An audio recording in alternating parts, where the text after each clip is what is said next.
복음 7장 53절부터 8장 20절까지의 말씀입니다.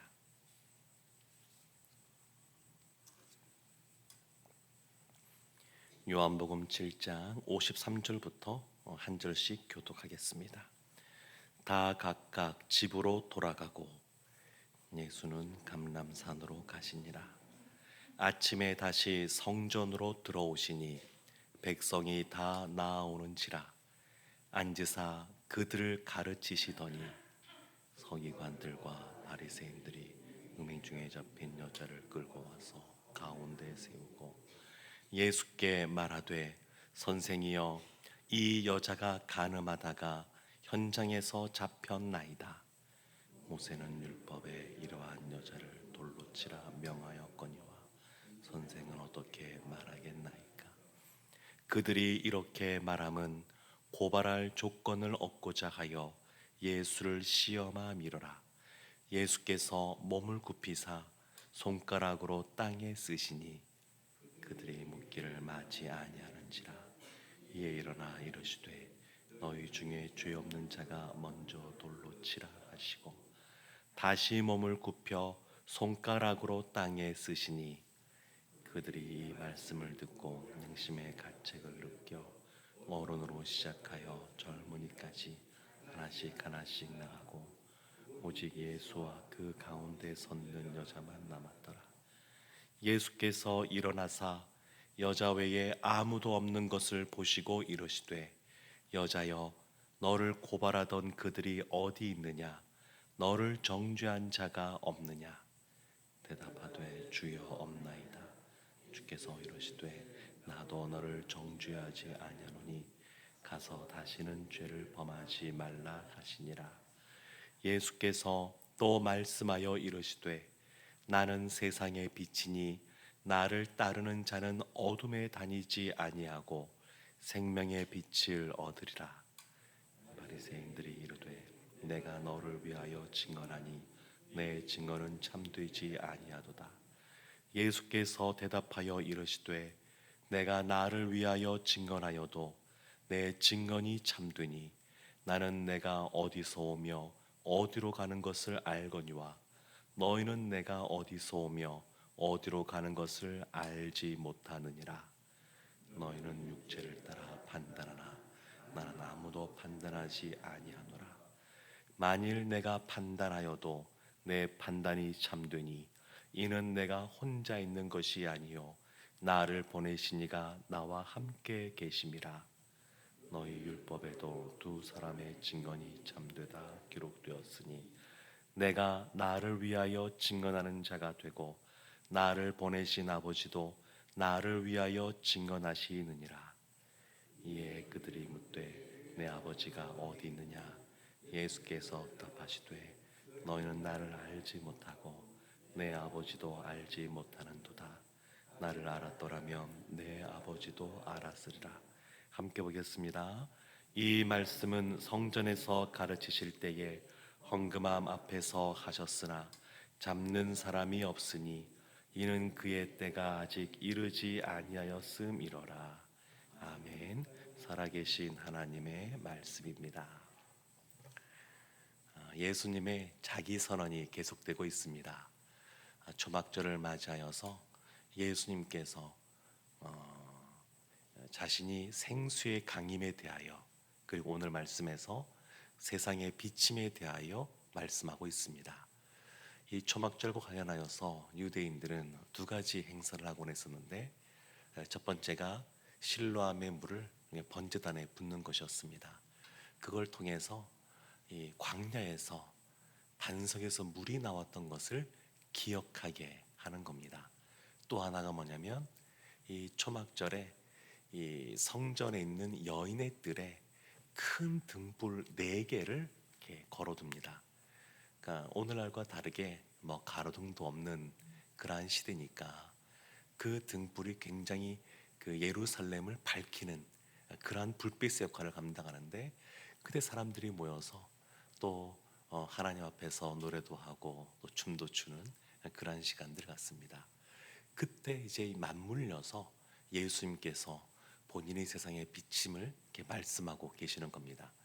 그러니까 그 세상의 빛이라고 하는 것은 예수님께서 하나님께서 광야에서 그 불기둥, 구름 기둥으로 이스라엘을 인도해 주셨던 것, 그것이 초막절 그런 행사들이 이제 그것을 이제 연상케 하는 그러한 장치로서 쓰이는데, 예수님께서 생수의 강과 세상의 빛에 대해서 말씀하시는데, 그런데 그 사이에 하나의 사건이 기록되어 있습니다.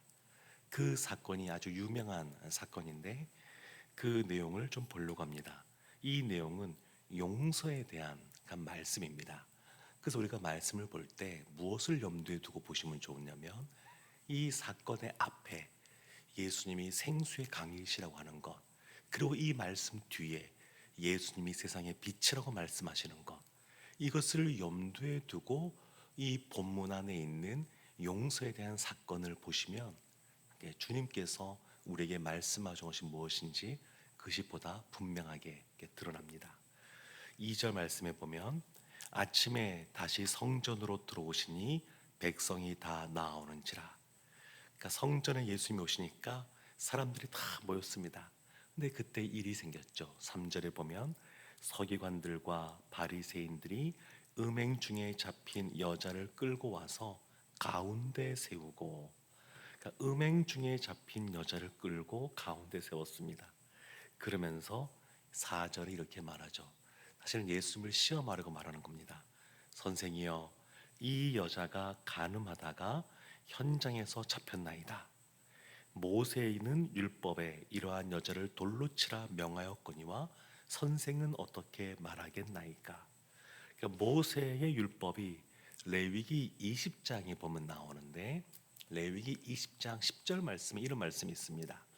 누구든지 남의 아내와 간음하는 자, 곧 그의 이웃의 아내와 간음하는 자는 그 간부와 음부를 반드시 죽일지니라.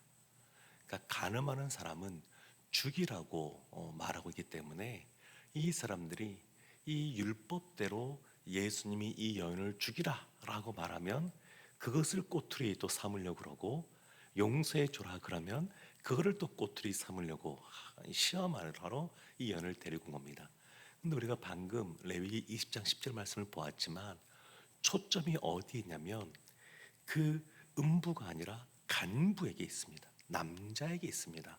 율법의 말씀의 초점은 이 남자에게 있습니다. 그래서 누구든지 남의 아내와 간음하고자 하는 자, 곧 그의 이웃의 아내와 간음하는 자, 그 간부는 죽이라 이렇게 말하거든요. 그러니까 그 간음한 남자를 죽이는데 그 옆에 함께 간음했던 여인도 죽이라 이렇게 말하고 있는 겁니다. 사실은 초점은 1차적으로 그 남자에게 맞춰져 있습니다. 근데 예수님께 끌고 온 사람은 그 간음한 남자가 아니라 그 여인만 데리고 온 겁니다. 그러니까 이 사회가 지금 어떤 것인지를 알 수 있죠. 힘 있는 사람, 좀 권력 있는 사람, 그런 사람들은 이런 죄악 가운데 있어도 그냥 내버려 두고, 힘없는 여인만 지금 끌고 예수 앞에 나오는 그런 상황입니다. 그러면 그때 6절 말씀에 보면 그들의 의도를 분명하게 성경이 밝히고 있습니다.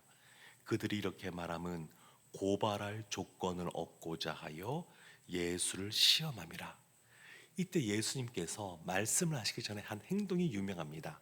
6절 끝에 예수께서 몸을 굽히사 손가락으로 땅에 쓰시니, 뭐라고 쓰셨을까요? 예수님께서 뭐라고 썼길래 사람들이 마음의 양심에 찔림을 받고 뿔뿔이 흩어지게 되었을까요? 성경에 남아 있지 않아서 우리가 다 알지는 못하겠습니다만, 정답은 모릅니다만, 이 학자들은 이런 데 관심을 둡니다. 그래서 도대체 예수님이 무슨 말씀을 적으셨을까? 어떤 글을 썼을까? 여러 가지 그 학자들의 주장들이 있는데, 이 주장이라고 하는 것은 나름대로의 근거를 가지고 말하고 있는 건데, 그 중에 가장 유명한 내용은 뭐냐면 예레미야서 말씀을 이야기합니다. 예레미야 17장 13절에 이런 말씀이 있습니다. 이스라엘의 소망이신 여호와여, 무릇 주를 버리는 자는 다 수치를 당할 것이라. 무릇 여호와를 떠나는 자는 흙의 기록이 되오리니 이는 생수의 근원이신 여호와를 버림이니이다. 여호와를 떠나는 자는 흙의 기록이 되오리니 이는 생수의 근원이신 여호와를 버림이니이다. 생수의 근원이신 여호와를 버리는 것, 그것이 흙에 이렇게 기록이 되어 있다. 떠나는 자는 흙에 기록이 되어 있다. 그래서 오늘 이 요한복음 8장 바로 앞에 예수님이 자신을 생수의 강이라고 말씀하시는 것, 또 땅에 흙에 이것을 쓰시는 것, 글씨를 쓰시는 것, 이걸 연결지어서 학자들은 이것을 쓰지 않았을까 이렇게 주장하는 분들이 많이 있습니다. 우리가 어제 보았던 것처럼 요한복음 7장 38절에서 예수님이 이렇게 말씀하시지 않습니까? 나를 믿는 자는 성경의 이름과 같이 그 배에서 생수의 강이 흘러나오리라 하시니, 생수의 강. 그래서 오늘 이 여인에 대한 이 내용도 생수의 강, 예수님이 생수의 강이신데 그것을 잘 기억하고 보아야 됩니다. 그리고 7절 말씀에 그들이 묻기를 마치 아니하는데, 묻지 못하는데 예수님이 그 이후에 말씀하십니다. 너희 중에 죄 없는 자가 먼저 돌로 치라. 너희 중에 죄 없는 자. 그러니까 사실 이 말씀은 우리가 다 누군가를 판단하거나 그럴 만한 사람이 아니다라고 하는 것을 말해주는 것이고, 뒤에 보면 마지막에 예수님께서 이 여인에게 나도 너를 정죄하지 아니하노니 가서 다시는 죄를 범하지 말라라고 하시면서 용서해 주시는데, 진정한 이와 같은 용서는 누가 하는 거냐면 심판하실 수 있는 분이 하는 겁니다. 그래서 심판하실 수 있는 예수님께서 이와 같이 용서를 주십니다. 그런데 이와 같이 너희 중에 죄 없는 자가 먼저 돌로 치라 이렇게 하고 여인을 용서해 주시는데, 오늘날 우리를 보면 이 용서가 그렇게 간단하지가 않습니다.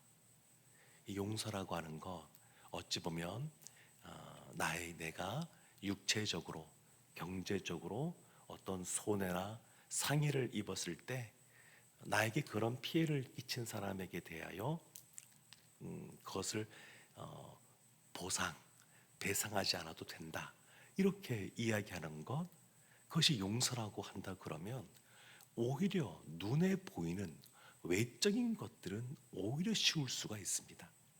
그런데 오늘날 보면 이 내적인 것이 훨씬 더 큰 문제가 됩니다.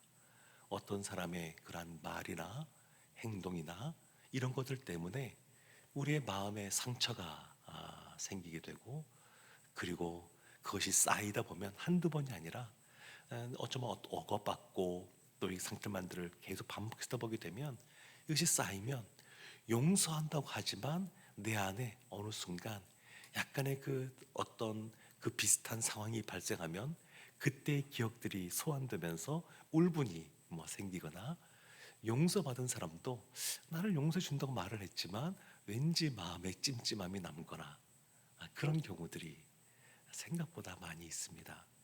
그래서 이것이 쉽지가 않습니다. 내적인 것이 연결되어 있다 보니까 쉽지가 않습니다. 그래서 외적으로는 겉으로는 괜찮아요, 그냥 넘어가죠, 그럴 수 있죠, 넘어가는데 어느 순간 그 내적인 것이 또 거기서 생기기 시작하면 맞물려서 막 상승장이 생기기도 하고, 용서를 해주기로 했는데 참 이 여전히 마음이 어려운 분들 생각보다 자주 만나게 됩니다. 제가 용서에 대해서 아주 심각하게 중요하게 생각했던 계기는 뭐냐면, 제가 대학생 때 같이 훈련받는 그 기간이 있었는데, 그때 같이 훈련받던 그 훈련생 학생 중에서 아버지에 대해서 그렇게 용서하지 못하는 분이 있었습니다. 울분이 엄청납니다. 그렇지만 예수님 안에서 용서라 그랬으니까 예수님께서 주님 앞에서 용서한다고 하면서도 조금 지나면 또 드러나요. 그러니까 용서를 반복해서 하더라고요. 해결이 되지가 않습니다, 잘. 그래서 꽤 오랜 시간 동안 그 문제와 씨름하는 것을 보았습니다. 한 목사님 이야기도 들었는데, 그분이 목회자로서 뭐 신학도 일찍 하고 목회자로서 목사로서 사역을 하면서도 그분도 아버지에 대한 용서가 되지 않아서 육신의 아버지가 용서가 되지 않으니까 하나님을 바라볼 때도 왜곡해서 바라볼 수밖에 없고 그것이 성도들을 대할 때도 마찬가지로 그것이 쓴뿌리가 되어서 나오면서 그것을 인지하고 인식하고 있으니까 너무너무 괴로우신 거예요. 목사님이신데. 그러니까 용서를 못해서 너무너무 괴롭고 힘든 삶을 사시다가 그리고 나서 하나님 앞에서 또 이 용서에 대한 문제가 해결되지는 극적인 그러한 경험을 하게 되면서 그분은 이 용서에 대해서 참 많은 것들을 또 감동적인 말들을 많이 했던 것이 기억이 납니다. 용서가 생각보다 쉽지가 않습니다. 너희 중에 죄 없는 자가 먼저 돌로 치라. 이 말에는 우리도 다 죄가 있는 사람이라고 하는 것, 우리가 누구를 판단할 사람이 아니라고 하는 것, 그런 것을 의미하기도 하면서도 또 이 여인처럼 우리도 주님 앞에서 이와 같이 죄의 용서함 받았다고 하는 것, 근데 그것을 우리가 기억할 필요가 있습니다. 그러면 어떻게 이와 같은 진정한 용서가 가능하냐? 그 본문 앞에 생수의 강이 나오고 본문 바로 밑에 세상의 빛이 나오기 때문에 진정한 용서는 생수의 강이신 예수 그리스도가 우리 가운데 흘러 들어와야 되고 그 예수 그리스도가 우리 가운데 빛으로서 있을 때 그때 진정한 용서가 이루어진다고 하는 것을 오늘 본문이 우리에게 말해주고 있습니다. 사랑하는 성도 여러분, 오늘 새벽에 기도하실 때 우리가 늘 기도하는 것도 뭐 늘 기도하지만 특별히 내 안에 용서하지 못한 그런 사람이나 그런 일들이 있다 그러면 나를 용서해 주신 그 주님 앞에서 이것을 또 내려놓고 나아가기를 원합니다. 갈라디아서 6장 1절에 이런 말씀이 있습니다. 형제들아, 사람이 만일 무슨 범죄한 일이 드러나거든,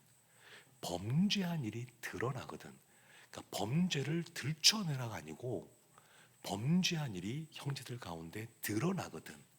그러면 그러니까 범죄한 일은 내가 들춰내지 않아도요, 하나님이 그 공동체 가운데서 그것을 드러낼 때가 있습니다.